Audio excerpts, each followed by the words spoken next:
Let's say you're the brand new mayor of New York City. You have to have a plan to address homelessness. What are you going to do? Well, what I'm going to do is I'm probably going to do what Mamdani is doing. No more encampments week. I imagine you'd say that. Yeah, I think most service providers would come to that conclusion too.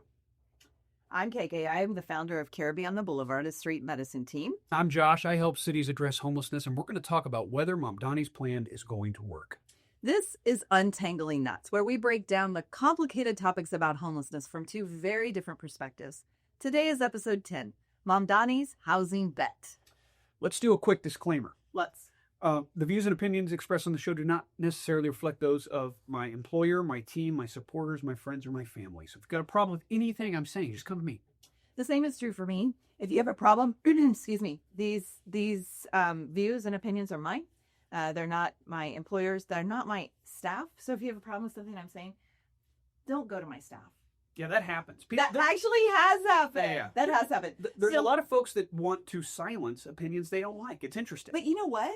Come to me so we can talk about it. Like, let's or talk mind your own business. Shut it off. You don't have. You're not tied to a chair and droppers in your eye and forced to watch this. Just move on. Leave it alone. So let's go. So Josh, I know you feel strongly about this topic. Yeah. Yeah, Tell me about it. It's interesting because for the last 100 years, the position of cities is we can't deal with encampments. We just can't. And there's a reason for this. The Supreme Court, a lot of reasons for this, had not weighed in on a decision of the Ninth Circuit Court. Yes, this is interesting. We're talking court stuff. Everyone loves to hear about this.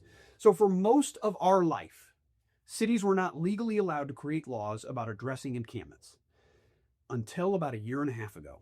The Supreme Court finally took up what's called the Grants Pass case. This was in the Ninth Circuit. The Ninth Circuit had said, you cannot address encampments unless you have a commensurate number of services or shelter space available. Yeah, they had to have the same, if you were taking somebody off the street. So let's explain that just a little. Sure, yeah. So if you have a camp with 15 people in it, you had to have 15 shelter beds for those 15 people. That's right. Right? So I think that's very important for people to understand, because that is one of the reasons why encampments weren't swept, because there weren't enough shelter beds. There weren't enough housing beds. So it was important that somebody had a place to go.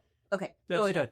So because the Ninth Circuit had ruled that and the Supreme Court hadn't taken it up, it was the law of the land. So any city that created a law that addressed encampments, guess what folks would do? They would sue. They would go to the Ninth Circuit as precedent, and then that law would get overturned. Because they didn't have a safe place to go. That's it. Until a year and a half ago, the Supreme Court took it on. And the crux of the decision was around the Fourth Amendment, whether this was considered cruel and unusual punishment. The Supreme Court said, no, it is not a violation of the Fourth Amendment. This is a completely separate issue from that. This is an issue of some municipal guidance that needs to be addressed municipally and locally. And there should not be a blanket statement on how cities can address this issue. So the second that was done, and keep in mind, this decision wasn't led by a group of right-wing folks. It was led by Gavin Newsom of California. He pushed this hard as he was seeing in California encampments everywhere and really no movement out of them. So he really led the charge in saying cities have to be able to create some kind of enforcement mechanism to get this done. And when that domino fell, now we're seeing cities across the country decide they want to create laws to address encampments. Well, Mamdani. Yeah, Mamdani. So new mayor of New York City. When does he get? I think in January. Yeah. He's going to. I don't know what the day is. Maybe it's 1, perhaps. Soon is the answer. And he has a plan. Yeah. So he has said out loud, proudly, no more encampment sweeps. I think it's very interesting that we talk about one thing with New York City. Yeah. New York City has housed or put a lot of people in shelters. Yeah, they have a lot. They have one of the most unique laws in the country. Maybe the most unique related to homelessness. Yes. They have what's called a right to shelter law. Yep. That law's been in place for a long time. Most of our lives, that law has been in place. And I think it is the only state that has it. Yeah. You have not seen, I don't know if you've seen any cities adopt that. The law says. Well, because it's very difficult. It's very difficult and very expensive. Yeah, and right, exactly. It's very expensive. So in New York City, you know what the law is? Go ahead. Yeah, the law is essentially, if you tell someone they can't be in an encampment, there has to be a bed available, and it has to be available immediately. Right. That's the law. Now they've modified the law around migrants, so there's a time limit for folks who are migrants, and of course New York has a ton of migrant population. But if you're not a migrant, there's no timeline, right? And the bed has to be available immediately. This is certainly going to play into the argument about encampments. There's a strong position that proponents of encampment sweeps are going to use this law to get their point across. Yeah. And they're going to have a point. And this is what's going to be interesting about Mamdani's decision. In his decision, obviously, it's in the face of Eric Adams. Mamdani's there couldn't be a more opposite human being in terms of ideology, all the things, than Eric Adams. Encampment sweeps are not done as a service to homeless folks. I think that needs to be said out loud. No. That is not the point. It is a disservice to homeless individuals. So Mamdani's main reason for saying we're not going to do encampment sweeps was the outcomes aren't leading to housing. I don't think those two things are the same thing.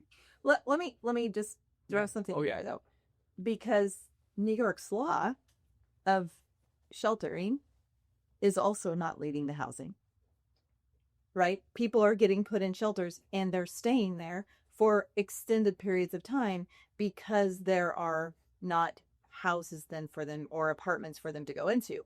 So I think it's important that we understand that what they're doing now is also not leading to long-term housing or permanent housing. Oh, 100%. Right. So, but what I'm saying is we make this false equivocation in the world of homeless services. It's not the same thing to say homeless encampment sweeps don't lead to good outcomes.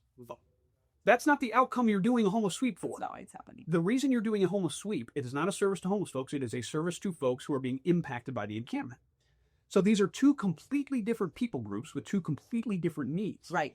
So what Mamdani is saying is he believes he has the political capital to ignore the folks who are saying do something about this encampment. It's all political math. Make no mistake about it. Certainly compassion exists. I'm not saying it doesn't. You've got to have, if you're Mamdani, I feel as if he has a deep well of compassion for human beings. No question about it. But this is a political decision as much as it is anything. If he did not have or believe his team that he has the political support to ignore large portions of his citizen base, he wouldn't do it. He couldn't do it. He wouldn't get elected and he wouldn't remain in power. Yeah, but I mean, what are your thoughts on that? What do you mean? Well, because if they start allowing encampments, as someone who works for a municipality, people are going to lose their mind. Right. I mean, that you would have to have epic levels of support from your base. Epic levels. Epic. No, what I'm a serious. Great statement. Yes. A level that I don't think they know exists yet. Well, and I don't think as a new mayor, he's established enough to have that. And that's just my thought from an outsider who I don't know that much about. We didn't have any skin in the game. Right. No, we just want to learn how this works. Exactly. Yeah. But my concern is that, I mean, you know how I feel about encampment sweeps, but I also, I do understand the neighbors and the businesses and their concerns. But I think this change is going to cause an unrest in the community from the housed individuals who are around the encampments. Certainly. And I think that's a fantastic point. What Mamdani is going to have to do, he's got to balance a couple things. And we're going to learn a lot from his decision to do this. We're going to learn how the political machine adapts to this, if indeed that political support does exist in the face of what's going to happen. And look, encampments aren't pleasant. Maybe in New York they're fun and good and probably not. Everyone's singing songs, but in general, encampments have unpredictability and there's an element of danger. I'm not saying they're always dangerous. I'm saying there is an element. No, there is an element. I mean, we've talked about this before that the average person should not go into an encampment. There's a reason. There's a reason why. There is sometimes illegal activity going on there. You're also a bunch of folks in survival mode. And they are in survival mode and they don't know who you are. Yes. And so they're going to try to protect themselves and their belongings because everything they own is there. So if you go dancing into an encampment, we I just want I'm riding your apples. Right. Or hot dogs. Then that poses a danger because they are 100% of the time in survival mode. Yes. So I think that, it's interesting. And I think part of the reason most folks, especially on the left side, they don't connect the reality of chronic homelessness to what's actually happening. There's a tendency to believe that all homelessness is the same. All homelessness is merely a product of some kind of economic imbalance. That's not true. There is a massive difference between becoming homeless and remaining homeless. Becoming homeless is almost always about money. Something happens to your money, you can't pay for housing. Right. Overwhelmingly, the people who become homeless don't remain homeless. Those that do remain homeless almost universally remain homeless for two reasons, and you know what those two reasons are. And for some reason, we have a hard time saying this out loud. It is untreated mental illness and untreated substance use disorder. That's it. Those are healthcare conditions. The folks that have them deserve to be treated and treated with respect. But that is the reality of what an encampment is. It's not a bunch of folks who missed a paycheck. Right. If you missed a paycheck Now, right they may now, have missed a paycheck to get them there. right, so like if you missed a paycheck right now, overwhelmingly, anyone who's hearing this, what are they going to do? They're going to take their phone out. They're going to find someone in there. That person's going to say, yeah, you can stay with you. 6 to 9 months later, statistically, back on your feet, never homeless again. Right. What would you have to do, or what series of events would have to take place for no one in your phone to say, yes, you can stay with me?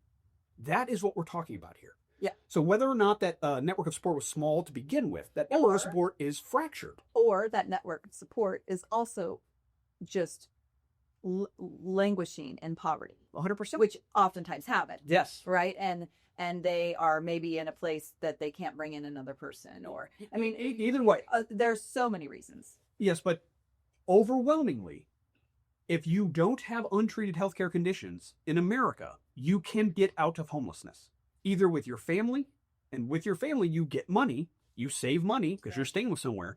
If you don't have that option, and it's because of some behavior related to an untreated healthcare condition, an encampment is where you live. Yep. That is the reality of America, because housing's not a human right here. I think that I want to talk about this from a healthcare perspective and a family perspective. We see this a lot.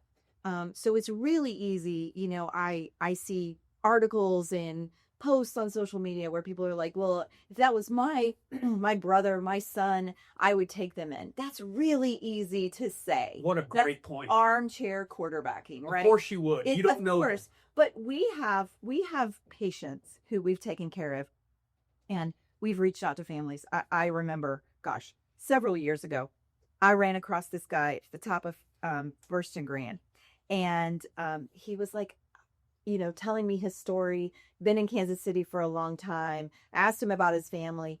And so as we're talking, I could sense like some disconnect that maybe he didn't like. And Sure. So I Googled his sister's number. I found her phone number. I called her, right? With his permission. Like we never, Of course. ever. So that's a whole other subject. But so I said, would you like to try to get a hold of your sister? He's like, how are you going to do that? So we found her, called her. This guy eventually, with the help of us and a couple of other teams, got back to his family.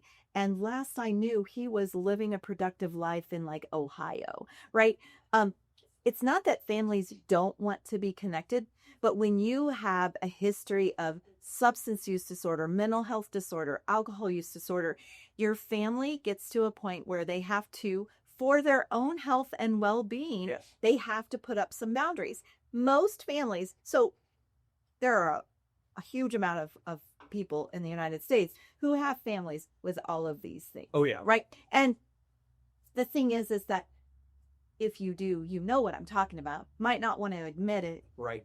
Exactly. Yes. But you help them. You maybe have them come into your house, and then maybe something gets broken, something gets stolen, because the people that we're talking about, the people who are homeless, who have these disorders, don't have always the mental capacity to think like, Yeah, the problem's always, it's Exactly. different. Exactly. It's completely different. And so families at some point, they then have to put up boundaries. So it's not like our patients' families hate them and No. disown them.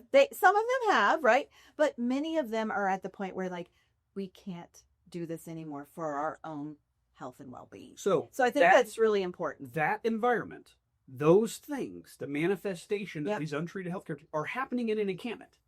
So Every day. So to say an encampment is just fine doesn't make sense, because it's not just fine. Living outside is dangerous. And if you have substance use disorder, you got to get your substances from someone, and that element is now in your neighborhood, right? So there's a reason that sweeps happen. It's not just about homelessness. It is about behavior. When the community is seeing this behavior, they are going to look to their elected officials to do something about it. And if their elected officials are saying, we're going to do nothing about it, something is going to happen because you are going to have a bunch of unelected civic leaders rising up and saying, you must address this. We're talking about ministers, we're talking about neighborhood associations, and we are talking about business owners, prominent business owners. But the Mamdani folks, the team, believe their team can outmatch that pressure. That is ultimately what a city has to decide when addressing an encampment. Yeah. I mean, I like the thought, but I also like the thought of then providing supportive services to those encampments. I mean, but that I'm coming out from a different way. And so people who are listening to this might not understand. No, it has to be the plan. It has to be. But I don't know if that's in his plan. And that's the interesting part. So you brought up an amazing point. The shelter system doesn't seem to be cranking out permanent housing. It's not. So shelter is the most expensive form of housing in the entire pantheon of services that can be offered to folks experiencing homelessness. It is so expensive. I had someone who, a very successful person, was interviewed by Mamdani's team about potentially joining. And this person said, Josh, what are some answers you give around homelessness? And I said, if I was Mamdani, this is what I would do.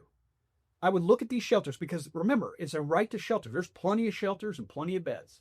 And I would say simply, if you're not converting folks into, if you're not the conversion into permanent housing, if it doesn't exist, you're not getting money. Which is not happening. So like I would create a bonus structure. If you're a shelter and you are good at getting people out of homelessness, because you're gonna get shelter support. is not out of homelessness. No. You're off the streets. And I think that's a very important point that people need to understand. Yes. There are different types of homelessness. There's sheltered homelessness and there's unsheltered homelessness. Moving a person from unsheltered to homelessness to homelessness unsheltered to sheltered is still not moving them out of homelessness. It's way better. It is They're in the better. camp. No. Most of the time. Most of the time. Sure. We'll go with that. Yes. Yeah. It comes with some caveats. It does. But if you're not moving them out of sheltered homelessness, you're not being a part of the solution. So that is where, and this is what's going to be fascinating. You're going to have all the folks that are frustrated about encampments. Guess what they're going to say? There's a bed available for this person and you're doing nothing about it. Right. So they are going to use the right to shelter law against Mamdani. Yeah. No question about it. Of course they're going Because to do it's it. a law. And the beds exist, theoretically. I don't know if they do for real. We're not in New York. I've actually heard that they're, because of the backlog, and this is talking to other street teams in New York City, that because of the backlog, they're not as readily available as they I are. imagine. Yeah. I imagine. I mean, it's tough to do. Yeah. But if I'm Mamdani, it's real simple. Hey, shelters, if you're not getting folks into permanent housing, you're not getting funded. It's that simple. Yeah. We are going to pay for success from this point forward. I think if he does that, along with no more sweeps, he might have something. He's also going to need to wait. Are you supporting this a little bit? I don't. It's not that I support or don't support. No, I know. I want to learn about this. Okay. But it's not that I support sweeps. I know you don't. I know you I don't. recognize But why they exist. Yes. And because I do that, people hate me. Because I talk about why they exist, people are like, oh, he must love encampment No, I sweeps. know. Get I the know. hell out of here. But you Stop understand hitting me. the importance. You can have you more see than both sides one of it. thought at the same time. Right. It's shocking. But sweeps are not done to support homeless folks. They are done to Nope. support a much larger group of human beings that your elected officials look at and say, maybe they'll vote for me. Well, Let's understand the political reality of sweeps. because the people who are living outside generally can't vote. We actually just had Besides the that, other day. it's 10 to 1. But it's the support. You have Maybe. to listen to the people who support. Even if homeless folks voted, there's not enough of them. No, there's not enough. There are more people that are going to complain about encampment than there are people in the encampment. Yep. Period. For sure. It is political math at its most basic level. Let's get that real. So when we're talking about solving homelessness, if we don't inject it, if we just assume, everyone's good and no one wants to do sweeps, you're out of your mind. You're never going to solve homelessness. We have to have uncomfortable conversations if we actually want to do this. Stop living in some fantasy world. Yep. The World of Homeless Services has to wake up to this. They envision a world that is not real. Housing's a human right. No, it is not. Name one place in America where housing's a human right. Again, You hold the signs. No, it's exactly. not. We believe it is. However, It's not. we don't treat it like it is. Yes, I want to make sure that we make that clear that you're not saying it's like a human right. Well, I'm just It's a matter of fact. I It's not a understand. matter of what I wish. I know. I'm clarifying for the haters. Oh my God! Right? You can't make them. Say thank you. You can't. I wore a black shirt. They're going to be very angry. Yeah, But you're not saying, oh, it shouldn't be a human right. You're saying that we are not, Saying it as isn't. American, we're not treating it like it is because people are sleeping outside. If it were a human right, we would not have people sleeping outside. Yes, and if you try and solve a problem based on a premise that isn't true, guess what? You're not going to solve that problem. No. If I start a business and the premise is gas is free, and I start a transport company, guess what that company's going to do? It's going to go out of business. What do you think's happening in homeless services? If we keep shoveling money because we've created this magical Candyland world where everyone can eat beans out of a can and sing songs and get keys to your house, it's not working. And part of getting real about addressing homelessness is having real conversations about what cities do to solve the problem of behavior. It's not just a problem of homelessness. Because we think all homelessness is the same and it's just about a missing paycheck, we have ignored behavior. Right. Encampment sweeps are a reaction to the world of homeless services telling everyone you should ignore this. Right. And And the it's not- behaviors are related to the mental health and substance. These are healthcare conditions. They're healthcare conditions. And if we don't tie healthcare into the homeless services, then we're not Never going solve. to take care of these problems. And the other thing that we have to do, like if he's going to allow encampments to come back and he wants that support from his base, he's going to have to also include social services in those camps, like outreach workers and You got to do something to quell the behavior. right. If you don't quell the behavior, the emails aren't going to stop coming. And guess what? Folks are going to elect a city council that's going to counter program everything about he's doing. completely. Yeah, because you can't whitewash what's happening to your home. If there's an encampment in front of a daycare, you think the daycare is just going to be like, oh, Mamdani says just wait. They can't. No. Same with if a business is being impacted, if you've got a bus stop in front of your house and your kid can't stand, like all of these are real scenarios that are 100% going to come up. Yep. And if the answer is, it's okay, these folks just need help, not going to work. No. It won't work. There has to be a more robust response. And I'm assuming, of course, that there's going to be. Yeah, I think it's going to be interesting to see what happens. I think that it could set a precedent. But my concern is that because they do have that right to shelter, it's a little bit different than than the rest of the United Make your States. shelters good then. Yeah, Make yeah. it good. I mean, New York has the opportunity to completely change what shelter means. right. They have the most beds. I per capita has to be. I can't imagine a place that has more beds per capita. They also have the second highest homeless population in the country. That's a big deal. Are they counting the shelters? Yeah. Yeah. So it actually, New York went above LA. I think it was pre-COVID. COVID changed that. So it's back to LA. So New York's got a massive homeless problem. If the sentiment is just leave them be and let's just observe homelessness through a powerful telescope like they are a snow leopard, problem's only going to get worse. Yeah, It has to be matched with some speed in getting people out of this. I think, it's interesting. I was actually recently in New York City, and I will tell you that in downtown Manhattan, there were not a lot of people who were homeless. Very intentional. Yes, I know. But I will tell you, the people that I saw had overwhelming mental health disturbances. Like it was They were in pain. grossly obvious. They were sick. Yes. Yes, exactly. And it's very, very, very difficult to see. Even though I live in it, the extreme mental health disorders that I saw Yes. like a lady walking down the middle of the street, just south of Times Square. Like there are cars there. Yeah. And like literally, people walking around barefooted. And I mean, I think that, those are extreme cases, but those are the individuals that we're talking about. Yes. When we're talking about homelessness in the United States. That's unpredictable Yeah. and has an element of danger. Yes. Yes. Now, for us, it doesn't mean anything. We've been in this field. Right. We are unshook by any of this. Right. But I don't blame someone who isn't to see that and go, I'm scared. Right. I understand why they say that. And I understand why they make calls to say, please do something about it that may include a bulldozer. I understand why they do it. I'm not saying I like it. Sure. I'm saying I get it. So this is going to be fascinating. I think it's going to be really interesting to watch. How are the folks that are complaining, understandably complaining about encampments, how are they going to get their needs met? That is what we're going to learn. Yep. How's the shelter system going to be in operation for this? How are they going to crank out and open up beds by getting people into permanent housing? And then how is the Mamdani political machine going to adapt? So hopefully it will force them to get people into permanent housing. So this is my favorite part about it.